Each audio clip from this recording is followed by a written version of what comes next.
أيها الجمع الكريم، السلام عليكم ورحمة الله تعالى وبركاته. الحمد لله وكفى، والصلاة والسلام على نبيه المصطفى. أشكر جزيل الشكر القائمين على تنظيم هذا الحفل الطيب الكريم في هذه المناسبة العظيمة التي جهلها كثير من الناس.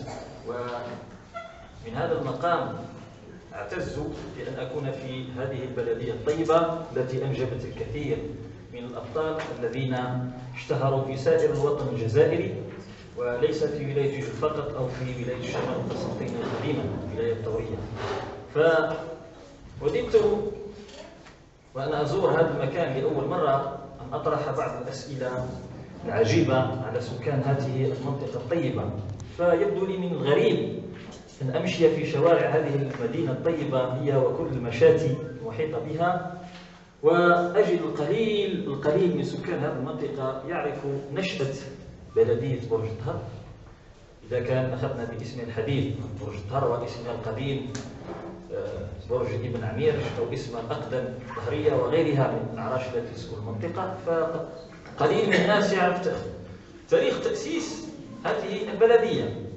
ثم أجدني مستغربا جهل الكثير من شباب المنطقة وانصرافهم تماما عن البحث في مجال التاريخ. وهذه المسألة يا جماعة حقيقة هي مسألة جادة جدا ومنتشرة في الوطن الجزائري، إذ الكثير من الشباب الجزائري اليوم ينصرف عن البحث التاريخي عموما وعن الثورة التحريرية خصوصا، وهذه حقيقة نقولها اليوم ونأسف لها كثيرا، ولكن نعطيها تحليلها الواقعي الحقيقة. في الحقيقة الجهد الذي تبذله الجهات الرسمية المسؤولة هو جهد جد محمود، على رأسها المجلس الشعبي البلدي في بلدية برج الدهر، لأن إحياء هذه المناسبات هي منح فرصة للحديث عن هذه المواضيع.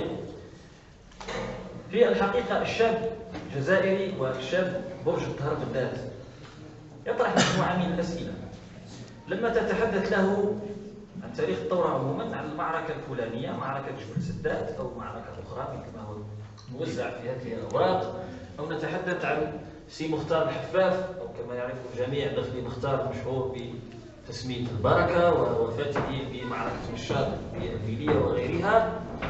فتجده يتساءل عن نفسه شخصيا، يعني أنا كشاب جزائري ما هو دوري؟ ما علاقتي بهذه المعلومات؟ لا يعرف قيمة هذه المعلومات وماذا يفعل بها من ناحية تاريخية أو من ناحية بناء شخصيته في الحقيقة. لذلك الباحثون في الجامعات عموما وفي العالم بأسره يقرون بأنه لا بد من إعادة تحليل الأحداث التاريخية بأشكال جديدة. أولا لا بد من محاولة تدوين جميع ما أمكن تدوينه من المذكرات الشخصية للمجاهدين الذين ما يزالون على قيد الحياة، من أجل تصنيف هذه المعلومات وتقسيمها حتى تكون مادة علمية مقنعة لأي واحد يقرأها. من جهة أخرى إذا تحدثت عن برج الدهر فالكثير يجهل أن هذه المدينة لا أقول منطقة كانت مأهولة في القرن الثاني عشر الميلادي، يعني في 1145 ميلادية أنشئت بلدية برج الدهر، وهذه معلومة لا يعلمها الكثير من الناس. كذلك لا يعلم كيف سميت برج الدهر ومتى سميت بذلك، لأنه في الحقيقة هذا البرج لم يكن له وجود، إنما كانت المنطقة تحت قيادة عرش ظهرية من قبيلة بنيدر الكبرى، وهي قبيلة ضخمة جدا وأصولها المغربية معروفة، وعليها أكثر من 14 كتاب تاريخي يتحدث عن هذه المنطقة بالتحديد ودورها في مختلف مراحل العصور الوسطى. فبلدية برج الدهر سميت بهذا البرج لأنها كانت مخيم للجنود الفرنسيين خلال مجيئهم في سنة 1851 على يد الجنرال الفرنسي السفاح دو سانتارنو، فكان مخيمهم بهذه المنطقة بالذات. وكانت قبائل المنطقة بنيدر وبن عافر وبن معمر وقبائل محيطة بها مثل بن حبيبي وقبائل طاهر وبازول وولاد بلعف وغيرهم، كانوا كلهم كتلة واحدة في مقاومة هذه الغزوات الفرنسية انطلاقا من سنة 1839 سنة سقوط مدينة جيجل إلى غاية سنة 1851 سنة دخول الفرنسيين إلى هذه الجبال. فأول أمر برج الدهر كان مخيما للفرنسيين، والصورة موجودة لهذا المخيم، هي صورة مرسومة باليد ولكنها حقيقة موجودة. ثم أول ما بني هذا البرج كان منزل أو بيت لقائد عرش الطهرية الذي كان يسمى في سنة 1845 قائد القبيلة يعني خالف ابن عميرش، وكان هذا البيت يسمى برج بن عميرش أو بيت بن عميرش. فاتخذه الفرنسيون بعدما طردوا سكان المنطقة مقرا لهم، وسموه برج الطهرية، لأن القبيلة هذه القبيلة كانت تسمى فرع بني درب فرع الطهرية. بعد ذلك أخذ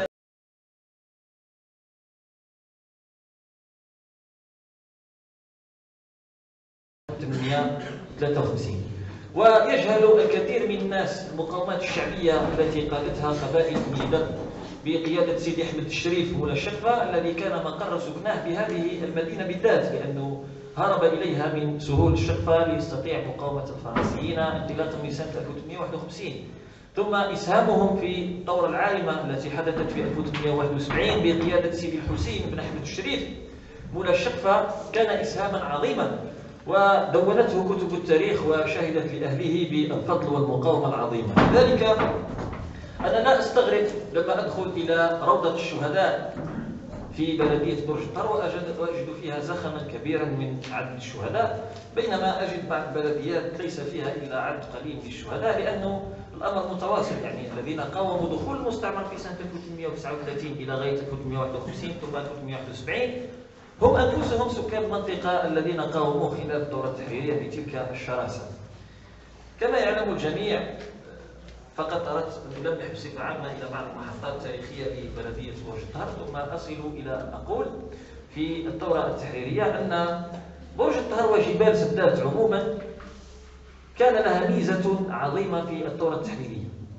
قبل أن تندلع الدورة التحريرية في سنة 1954 كان في الجزائر فريقان اثنان كانوا يسمون الفرنسيون الخارجون عن القانون. اللغة الفرنسية يسمونهم لي بوندي دونور، لي بوندي دونور اسموهم باللغة البندية. كان في جبل أوراس من بولعيد له مجموعة من المزارع، وكان أهله سكان يعني يأخذ منهم الفرنسيون ضرائب باهظة من الزرع وكذا وكذا. فهربت أسرته إلى الجبال وأخذت السلاح وصارت تحارب الفرنسيين انطلاقا من سنة 1951.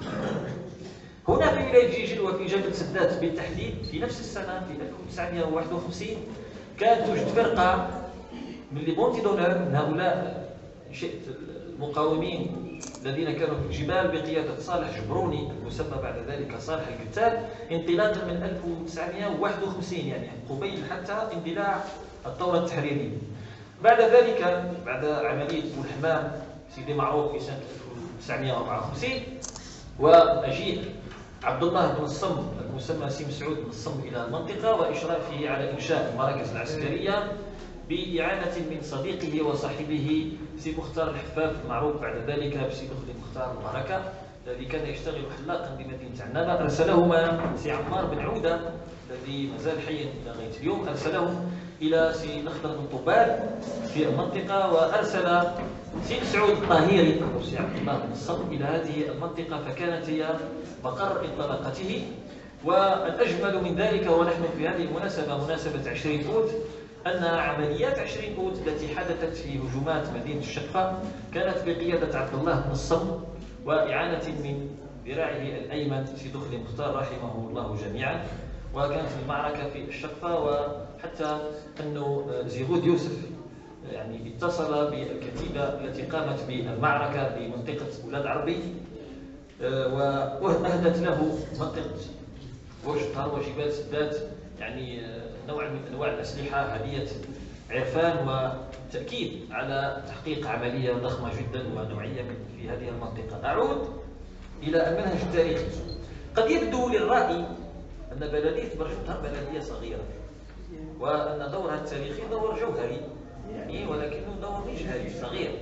ولكن من الناحية العلمية لا تؤخذ البلدية المناطق بحجمها السكاني أو بحجمها الجغرافي، إنما تؤخذ بدورها التاريخي الذي تلعبه في كل العصور. وأجد نفسي هنا مرغما على أن أقول أن بلدية برج الطهر قبل أن تصبح بلدية، حتى لما كانت تتبع إلى بلدية الطهير المختلطة، كانت تتبع إلى قيادة عرش بنيدة، فإنها تعد من أهم المناطق الموجودة في شمال القسنطينة التي حدثت فيها أحداث على مر التاريخ، انطلاقا من 1245 يعني مجيء الاحتلال الجرمني إلى جيجل إلى غاية استقلال الجزائر في 1962.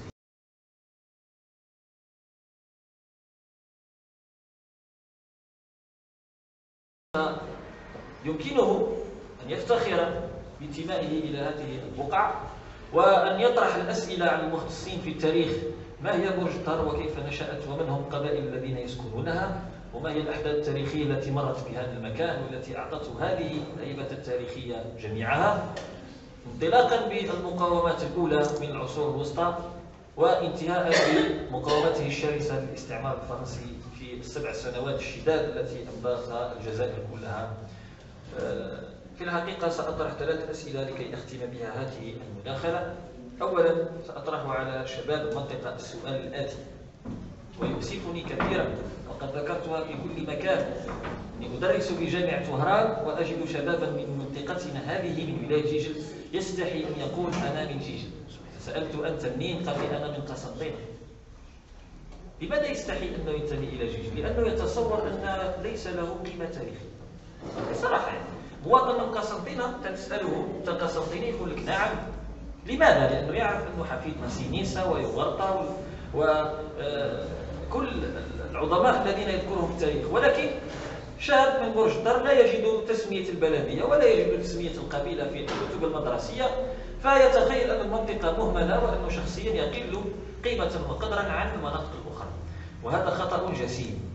في الحقيقة لا يقل الشاب في هذه المنطقة عن أي شاب في الجزائر قيمة، ولكنه يحقر نفسه لأنه يجهل نفسه ولا يعرف نفسه تاريخيا من هو، وهذا خطأنا نحن ابتداء المؤرخون والباحثون في مجال التاريخ، وخطأ الشباب انتهاء لأنهم أخذوا تلك الصورة النمطية لإحياء المناسبات التاريخية، هي ربما شكل نمطي، اجتماع في مكان، ذكر مجموعة من الكلمات التي تعاد في كل مرة تقريبا في المدى نفسه في شكل رسمي معين، لذلك صاروا ينصرفون. أنا الآن قبل قليل دخلت إلى المقهى فوجدت مجموعة من الشباب، قلت لهم أنتم غير معنيين بالمناسبة اليوم.